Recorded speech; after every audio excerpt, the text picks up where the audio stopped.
இன்றைக்கி தமிழில் நினைவிற்கொள்க அதில் அளபெடைகளை பற்றி பார்க்க போகிறோம். செய்யுள் இசை அளபெடை, இசை நிறை அளபெடைன்னு அழைப்பாங்க.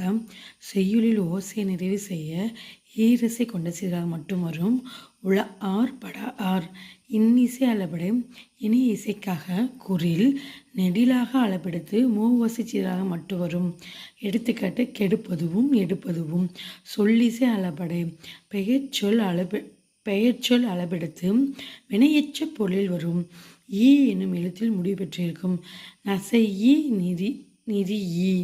ஒற்றளப்படை வல்லினத்தில் கசடத்தப்படை எனும் ஆறும், இடையினத்தில் ரா லா எனும் இரண்டும்.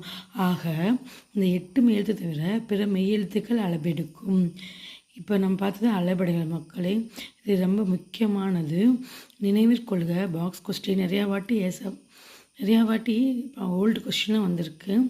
நீங்கள் இதை நல்லா தெளிவாக படித்து எழுதி கூட பார்த்துக்கோங்க நண்பர்களே.